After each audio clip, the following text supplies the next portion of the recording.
मैं डॉक्टर राजकुमार बैरवा, सहायक आचार्य राजनीति शास्त्र, राजकीय कला महाविद्यालय दौसा।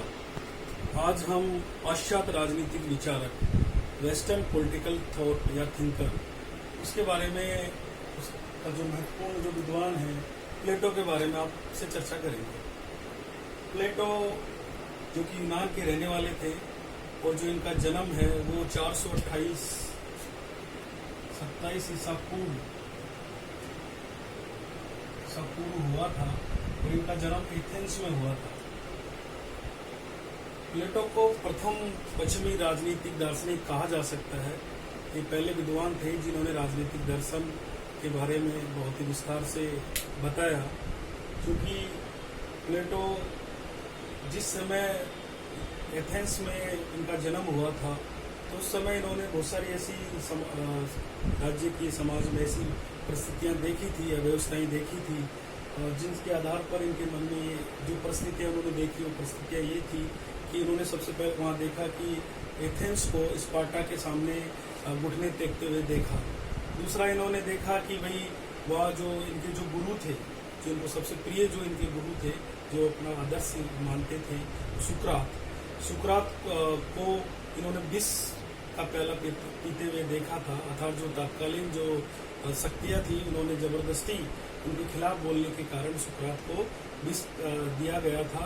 तो इनके मस्तिष्क पर उनका भी प्रभाव पड़ा। साथ ही जो एथेंस के अंदर जो 30 जो अत्यायी थे, उनका जो शासन था, उनकी जो नगण्यता थी या उनकी जो नकारात्मकता था, उसका भी इस पर उन पर प्रभाव पड़ा।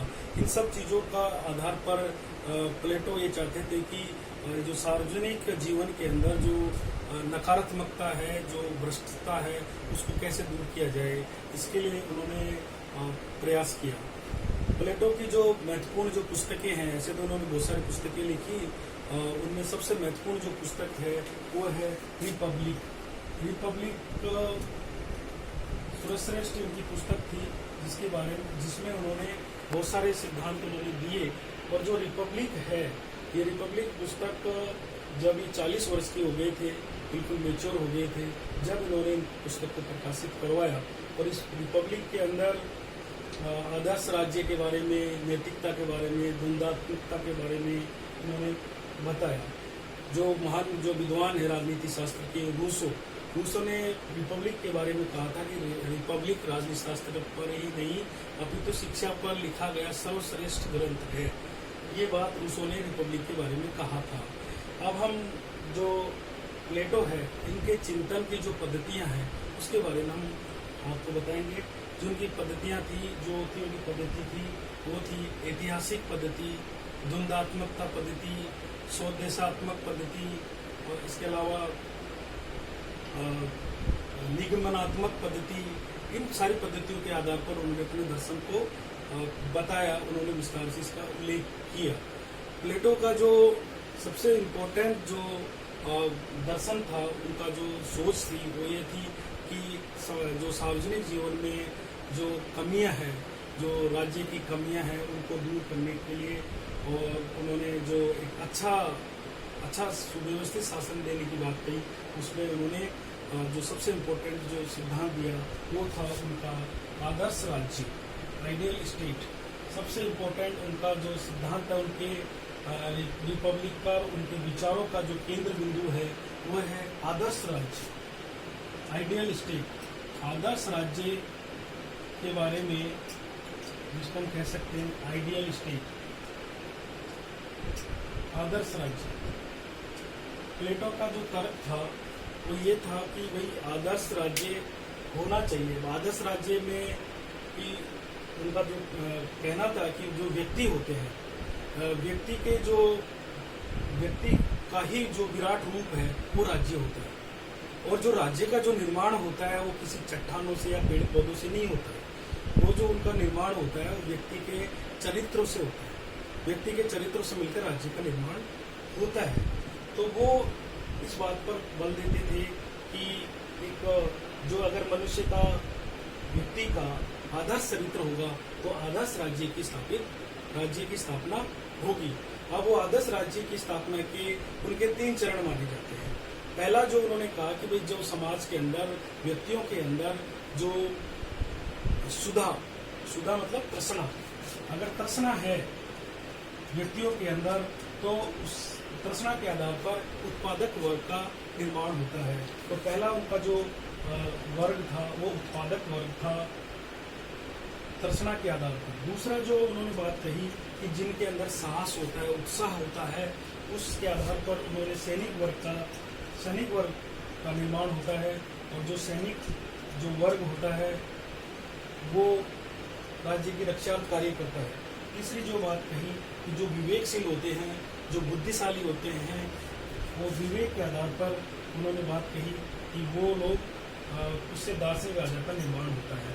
ये 3 चरण है दार्शनिक राजा, ये 3 चरण है और इन 3 चरणों के आधार पर राज्य का विकास होता है। अब ये जो आदर्श राज्य है इन 3 चरणों से गुजरता है। पहले उत्पादक वर्ग आता है, सैनिक वर्ग आता है और दार्शनिक राजा आता है। जिसमें से ये जो सैनिक जो वर्ग है और ये जो दार्शनिक राजा है ये ही संरक्षक वर्ग है। शासन के जो संरक्षक वर्ग है, गार्जियंस है, ये 2 वर्ग ही माने जाते हैं। ये जो उत्पादक वर्ग है इसको प्लेटो आदर्श राज्य के अंदर समाहित नहीं करता है। अब आदर्श राज्य की जो उत्पत्ति है वो कैसे हुई, मतलब ये जो बात आपको हमने बताई उत्पत्ति कैसे हुई, 3 वर्गों के आधार पर 3 चरणों में हुई। अब ये जो आदर्श राज्य है इसको आदर्श राज्य तो इनका केंद्र बिंदु है और जो इसकी जो आधारशिला है आदर्श राज्य की जो आधारशिला हम कह सकते हैं वह उनका न्याय सिद्धांत, प्लेटो का जो न्याय सिद्धांत है। और न्याय सिद्धांत के आधार पर आदर्श राज्य का निर्माण होता है। तो आदर्श राज्य का जो आधारशिला है वो है न्याय सिद्धांत। और इस न्याय सिद्धांत का जो आधार स्तंभ है, आधार स्तंभ जिसको हम कह सकते हैं वो है प्लेटो की शिक्षा व्यवस्था और उसका परिवार विषयक साम्यवाद और संपत्ति विषयक साम्यवाद। इनके द्वारा, इन साधनों के द्वारा आदर्श राज्य की प्राप्ति होती है। जिस आदर्श राज्य का जो शासन की जो भागीदार होती है वो दार्शनिक राजा के पास होती है। और जो दार्शनिक जो राजा होता है वो एक लंबी प्रक्रिया के आधार पर जो उसका चयन होता है। और वो जो दार्शनिक राजा होता है वो विवेकशील होता है, सर्वगुण संपन्न होता है, उसमें किसी प्रकार की कोई खामियां नहीं होती है। तो आदर्श राज्य की प्राप्ति के लिए न्याय सिद्धांत और शिक्षा और परिवार और संपत्ति के साम्यवाद की बात इसमें कही गई है। अब हम आदर्श राज्य की आपसे चर्चा की। आदर्श राज्य की जो आलोचना ये की जाती है कि जो आदर्श राज्य है वो कल्पनाओं पर आधारित है, जिसका वास्तविकता से एक सोच है। सिर्फ प्लेटो की ये सोच थी जिसका वास्तविकता से कोई लेना देना नहीं है। जिसका उन्होंने अपनी जो पुस्तक थी लास्ट में लॉज, उस लॉज के अंदर उन्होंने आइडियल स्टेज के स्थान पर उप आदर्श राज्य की बात भी कही थी, जिसका हम आगे आपसे चर्चा करेंगे। अब आदर्श राज्य के बाद में इस आदर्श राज्य की जो प्राप्ति होगी वो किसके आधार पर होगी, उसकी प्राप्ति के लिए वो न्याय सिद्धांत की बात करते हैं। किसकी बात करते हैं? न्याय सिद्धांत।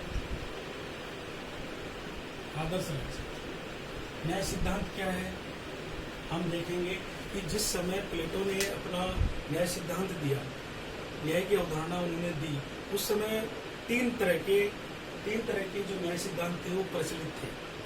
पहला जो था वो प्रचलित था वो था परंपरावादी न्याय का सिद्धांत। परंपरावादी जो न्याय का जो सिद्धांत था उसमें जिसके जो प्रवर्तक थे सेफालस थे, उन्होंने ये कहा था, उनका ये मानना था कि जो व्यक्ति सत्य बोलता है और अपना कर्ज समय पे चुका देता है वही न्याय है। ये परंपरावादी न्याय का सिद्धांत उस समय प्रचलित था। दूसरा जो न्याय का सिद्धांत था वो था थेसेमैकस का। उसमें उन्होंने जो थेसेमैकस ने कहा कि भाई जो न्याय है वो शक्तिशाली का हित है। वो क्या है? शक्तिशाली का हित है। और तीसरा जो सिद्धांत था वो था ग्लूकोन का था, जो ग्लूकोन कहते हैं कि न्याय भय का शिशु है। तो इस प्रकार ये तीन सिद्धांत उस समय प्रचलित थे न्याय के। तो इन तीनों सिद्धांत जो कि न्याय को एक भारी अवधारणा मानते थे और तीनों सिद्धांतों का प्लेटो ने आलोचना की तत्कालीन समय के तीनों सिद्धांतों की, चाहे वो सेफालस का हो, चाहे परंपरावादी सिद्धांत हो, चाहे वो ग्लूकोन का हो या थेसेमैकस का हो, इन तीनों सिद्धांतों की आलोचना की इसलिए की कि न्याय भारी अवधारणा नहीं है, न्याय एक आंतरिक अवधारणा है, आंतरिक उसका आचरण है। जैसे उन्होंने कहा, जैसे उनके गुरु थे वो सुकरात थे। उन सुकरात ने जो बात कही थी कि भाई जो सद्गुण ही न्याय है, सद्गुण ही ज्ञान है, क्योंकि उनका मतलब था कि ये जो सद्गुण ही ज्ञान है, सद्गुण ही ज्ञान है, ये इनके जो प्लेटो है, प्लेटो सद्गुण ही ज्ञान है, ये जो प्लेटो है, प्लेटो के सिद्धांत का महत्वपूर्ण ये बिंदु माना जा सकता है, महत्वपूर्ण सिद्धांत ये माना जा सकता है, जिसके आधार पर वो कहते हैं कि ज्ञान के आधार पर ही सद्गुण का निर्माण होता है। अगर जो ज्ञान आचरण को प्रभावित नहीं करे, आचरण को वो निखारे नहीं, तो वो ज्ञान निरर्थक है। ज्ञान के आधार पर ही व्यक्ति के आचरण का निर्माण होता है, सद आचरण का निर्माण होता है, ये उनका महत्वपूर्ण बिंदु था। तो हम न्याय सिद्धांत की बात कर रहे थे, तो तीनों सिद्धांतों का उन्होंने आलोचना की और उन्होंने कहा कि भाई ज्ञान आंतरिक आत्मा से प्रेरित है, सद आचरण से प्रेरित होना चाहिए। उन्होंने कहा कि व्यक्ति को प्रकृति ने प्रत्येक व्यक्ति को प्रकृति ने अलग अलग काम करने के लिए उसको पैदा किया है कि जिस व्यक्ति के अंदर जैसे गुण होते हैं और उसी गुणों के आधार पर उसको कार्य करना चाहिए और उसको दूसरे के कार्यों में हस्तक्षेप नहीं करना चाहिए। यही उनके न्याय सिद्धांत का मूल आधार है। जैसे हमने बात चर्चा की कि जिन व्यक्तियों के अंदर सुधा है, क्योंकि वो कहते हैं कि न्याय दो तरह के होते हैं, एक तो होता है व्यक्तिगत न्याय और दूसरा होता है सामाजिक न्याय। तो व्यक्तिगत न्याय की बात उन्होंने कही कि भाई जिन व्यक्तियों के अंदर तृष्णा होती है, जिन व्यक्तियों के अंदर सुधा होती है, जो उत्पादन से संबंधित होते हैं, जो लाभ से प्रेरित होते हैं, वो उत्पादक वर्ग होता है और उसको अपना वही कार्य करना चाहिए, उत्पादन से संबंधित कार्य करना चाहिए, उसको अन्य कार्यों में भागीदारी नहीं करनी चाहिए। दूसरा जो व्यक्ति साहसी है, उत्साही है, उनको सैनिक रक्षा से संबंधित कार्य करना चाहिए, क्योंकि प्रकृति ने उनको रक्षा के लिए ही बनाया है और उनको अन्य काम में हस्तक्षेप नहीं करना चाहिए। तीसरा जो उन्होंने बात कही है कि जो व्यक्ति विवेकशील है, बुद्धिशाली है, प्रकृति ने उनको शासन करने के लिए बनाया है, उनको दार्शनिक राजा बनाया है, इसलिए उनको राज्य करना चाहिए। तो जो व्यक्तिगत स्तर है और व्यक्तिगत स्तर के आधार पर सामाजिक स्तर का निर्माण हुआ, क्योंकि व्यक्ति का ही विराट रूप क्या होता है, राज्य होता है। तो ये बात किसने कही, प्लेटो ने कही, न्याय सिद्धांत की उन्होंने बात कही। जो प्लेटो का जो न्याय सिद्धांत है, वो न्याय सिद्धांत ये तीनों वर्गों को द्वारा अपने अलग जो कार्य उनके निर्धारित कर दिए गए प्रकृति के द्वारा, उन कार्यों को ही करना चाहिए, अन्य कार्यों में हस्तक्षेप। इसलिए उन्होंने कार्य का विशिष्टीकरण का सिद्धांत दिया, कार्य का स्पेशलाइजेशन, वर्क स्पेशलाइजेशन, कार्य विशिष्टीकरण का सिद्धांत उनके द्वारा दिया गया। विशिष्टीकरण यानी अपना जो कार्य, जो विशिष्ट कार्य है, वो विशिष्ट कार्य अपना ही अपने द्वारा ही किया जाना चाहिए। और इन्होंने हस्तक्षेप का सिद्धांत दिया कि भाई किसी अन्य के कार्य में हस्तक्षेप नहीं करना चाहिए। तो इन्होंने कार्य विशिष्टीकरण, हस्तक्षेप के सिद्धांत दिया। जो किसके लिए दिया, न्याय सिद्धांत के लिए दिया कि अन्य के कार्यों में आपको इंटरफेयर नहीं करना चाहिए, अपना कार्य ही खुद के द्वारा किया जाना चाहिए। अब प्लेटो का जो न्याय सिद्धांत है, उसकी आलोचना ये की जाती है कि ये कल्पना पर आधारित है और व्यक्तियों का जो विभाजन किया गया है प्रकृति के द्वारा, जो जैसे प्लेटो ने कहा है, वो एक अमान्य है, उचित नहीं है, व्यक्ति का विभाजन नहीं किया जा सकता, क्योंकि व्यक्ति में ये तीनों गुण विद्यमान रहते हैं और वो स्वाभाविकता उसके अंदर होती है। इस प्रकार से इसकी आलोचना की जाती है। अब प्लेटो का जो आदर्श राज्य है, जो न्याय सिद्धांत है, वो किस प्रकार प्राप्त किया जाए, इसके लिए प्लेटो ने शिक्षा व्यवस्था की बात की। शिक्षा व्यवस्था, न्याय सिद्धांत के लिए उन्होंने किसकी बात करी, शिक्षा की। शिक्षा व्यवस्था की बात उन्होंने कही। उस समय तत्कालीन समय में एथेंस और स्पार्टा और एथेंस के अंदर जो तत्कालीन शिक्षा व्यवस्था चल रही थी, उनसे उन्होंने बहुत सारी चीज़ें ग्रहण की और उसमें कुछ सुधार भी किए। उसमें जो जैसे रूसो ने कहा है, मैंने आपको बताया अभी कि जो रिपब्लिक है, रूसो ने कहा था कि रिपब्लिक राजनीतिक शास्त्र पर नहीं, अपितु शिक्षा पर लिखा गया सर्वश्रेष्ठ ग्रंथ है। शिक्षा का उन्होंने बहुत ही बारीकता से और विस्तृत रूप से और एक लंबवत उन्होंने बात कही कि जो दार्शनिक जो राजा है, संरक्षक वर्ग है, सैनिक वर्ग हो, चाहे वो दार्शनिक राजा हो, उसको किस प्रकार से शिक्षित किया जाए, उन लोगों को किस प्रकार से पढ़ाया जाए कि वो एक दार्शनिक राजा बन सके, उसमें सारे सर्वगुण संपन्न आ सके। तो शिक्षा व्यवस्था को वो उन्होंने एथेंस उनकी शिक्षा व्यवस्था के बारे में वो कहते हैं कि शिक्षा व्यवस्था राज्य द्वारा नियंत्रित होनी चाहिए। शिक्षा किसके द्वारा दी जानी चाहिए? राज्य के द्वारा दी जानी चाहिए। दूसरी बात वो कहते हैं कि स्त्री इसमें जो शिक्षा है उसमें स्त्री और पुरुष दोनों को समानता का भाव होना चाहिए, किसी उनके साथ में भेदभाव नहीं होना चाहिए, स्त्री के साथ और पुरुष के साथ में भेदभाव नहीं होना चाहिए। शिक्षा का जो प्रावधान ये है कि इससे मानसिक और शारीरिक दोनों तरह का विकास होना चाहिए। इसमें व्यक्ति को एक उच्च सद्गुण नागरिक बनाया जाना चाहिए। साथ ही जो दार्शनिक राजा है उस दार्शनिक राजा को भी शिक्षा के द्वारा ही बनाया जाएगा। ये सब चीजें उन्होंने अपनी शिक्षा के अंदर समाहित की। अब वो शिक्षा को दो भागों में बांटते हैं, अपनी शिक्षा व्यवस्था को दो भागों में बांटते हैं। पहली जो भाग है उसका वो है प्राथमिक शिक्षा। पहली है प्रारंभिक शिक्षा, प्रारंभिक शिक्षा, और दूसरी है उनकी उच्च शिक्षा, उच्च शिक्षा। जो प्रारंभिक शिक्षा है वो प्रारंभिक शिक्षा प्लेटो के द्वारा जो बात कही गई वो कही गई 6 वर्ष से 20 वर्ष तक, 6 वर्ष से 20 वर्ष तक की बात कही कि 20 वर्ष 6 वर्ष से लगा के 20 वर्ष तक व्यक्ति को प्रारंभिक शिक्षा दी जानी चाहिए। प्रारंभिक शिक्षा में भी वो दो भागों में बांटते हैं प्रारंभिक शिक्षा को भी। एक तो 6 वर्ष से 18 वर्ष तक और दूसरी 18 वर्ष से 20 वर्ष तक, यानी 2 साल की, 2 वर्ष की। अब 6 से 18 वर्ष तक क्या शिक्षा दी जानी चाहिए व्यक्ति को, बालक को? तो वो कहते हैं कि 6 से 18 वर्ष तक व्यक्ति को व्यायाम और संगीत की शिक्षा दी जानी चाहिए। शरीर के पूर्ण डेवलपमेंट के लिए, शरीर के विकास के लिए तो व्यायाम दिया जाना चाहिए और साथ ही संगीत की देना चाहिए। प्लेटो कहते हैं कि व्यक्ति के शारीरिक विकास के लिए व्यायाम जरूरी है और व्यक्ति की आत्मा के विकास के लिए, आत्मा के डेवलपमेंट के लिए संगीत जरूरी है। दोनों के द्वारा ही व्यक्ति का पूर्ण रूप से विकास होगा। तो प्रारंभिक शिक्षा 6 से 18 वर्ष तक प्रारंभिक शिक्षा में वो संगीत और व्यायाम की शिक्षा की बात करते हैं। अब 18 सबसे बड़ी जो बात थी प्लेटो की शिक्षा व्यवस्था की वो ये बात थी कि प्लेटो ये कहते थे कि प्रत्येक चरण में परीक्षा का आयोजन होना चाहिए और परीक्षा में उत्तीर्ण होने पर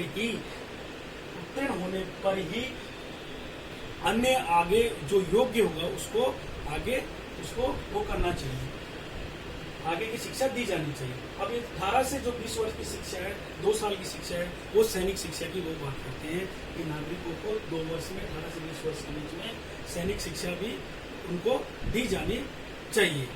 अब ये उनकी प्रारंभिक शिक्षा होगी।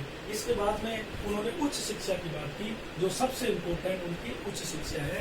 जो प्रारंभिक शिक्षा में जो लोग योग्य होंगे, जो उत्तीर्ण होंगे, उनको उच्च शिक्षा दी जाएगी। उच्च शिक्षा को भी वो 2 भागों में बांटते हैं, एक तो 20 से 30 वर्ष की आयु वर्ष तक और एक 30 से 35 वर्ष की आयु तक। तो 20 से 30 वर्ष की आयु में उन लोगों को उस प्रकार की जो किस विषय की शिक्षा देना चाहते हैं, तो विज्ञान 20 से 30 वर्ष तक जो व्यक्ति योग्य होंगे, जो उत्तीर्ण होंगे, उनको वो तर्क और विज्ञान की शिक्षा देना चाहते हैं। तर्क, रैशनल और साइंस दोनों की शिक्षा देना चाहते हैं, तर्क और विज्ञान की, जिसमें वो अंकगणित है, ज्योमिति है, बीजगणित है, रेखागणित है, ये सब शिक्षा 20 से 30 वर्ष तक देना चाहते हैं। और फिर इसमें जो योग्य होगा, जो उत्तीर्ण होगा, उसको 30 से 35 वर्ष की शिक्षा दी जाएगी और वो शिक्षा होगी, इसकी होगी द्वंदात्मकता।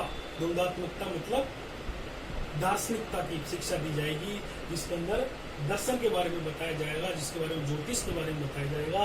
और जिस प्रकार से एक लंबी शिक्षा की बात उनके द्वारा कही गई।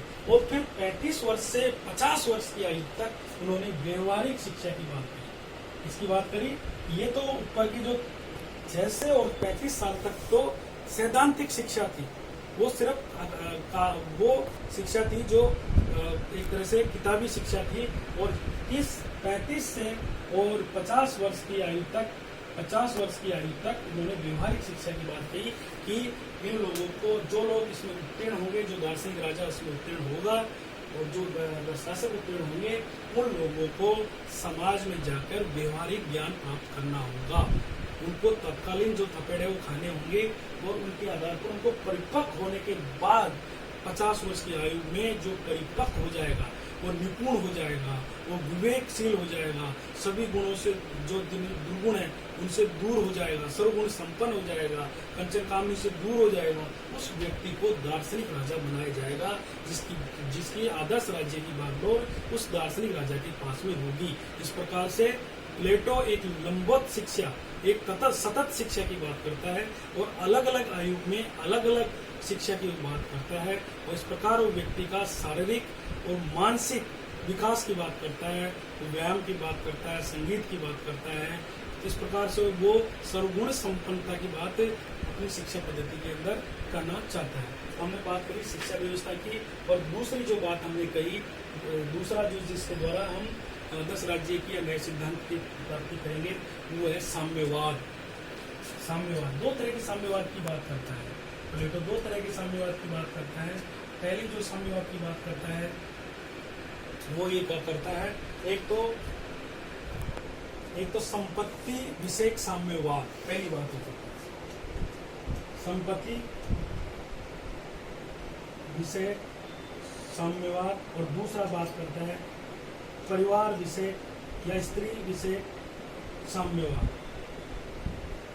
वो कहता है कि जो दार्शनिक राजा होगा, वो अगर उसको अगर संपत्ति का अधिकार दे दिया जाए, तो वो संपत्ति का अधिकार उसको दे देंगे तो उसमें दुर्गुण भावना उत्पन्न हो जाएगी। इसलिए वो जो दार्शनिक राजा है, जो संरक्षक वर्ग है, उसके लिए वो संपत्ति, सैनिक वर्ग और दार्शनिक राजा, उनके लिए वो संपत्ति को विरोध करता है। भाई उसकी व्यक्तिगत किसी प्रकार की संपत्ति नहीं होनी चाहिए। संपत्ति संबंधी उसका जो विचार है वो कोई आर्थिक विचार नहीं है, वो एक राजनीतिक विचार है। तो साम्यवादी जो विचार है उसका राजनीतिक विचार है। वो ये कहता है कि अगर व्यक्ति की पास संपत्ति होगी उसमें दुर्गुण उत्पन्न हो जाएगा, और दुर्गुण उत्पन्न हो जाएगा तो वह दार्शनिक राजा नहीं हो सकता, आदर्श राजा नहीं हो सकता, और आदर्श राज्य की स्थापना नहीं हो सकती। इसलिए व्यक्ति की खुद की अपनी कोई संपत्ति नहीं होगी, वो राज्य के द्वारा जो स्थापित जो भोजनशाला या जो भी होगी उसमें अपना जीवन व्यतीत वो करेगा, और उसके अपनी व्यक्तिगत किसी प्रकार की संपत्ति नहीं होगी। वो त्याग की बात करता है, वो भोग की बात नहीं करता है। प्लेटो त्याग की बात करता है, भोग की बात नहीं करता। दूसरे वो परिवार विषयक या स्त्री विषयक साम्यवाद की बात करता है कि अगर उसको कहता है कि दार्शनिक राजा के अपना कोई परिवार नहीं होगा, सैनिक संरक्षक वर्ग का अपना कोई परिवार नहीं होगा, उनकी अपनी कोई पत्नी नहीं होगी, उनका कोई अपनी स्त्री नहीं होगी।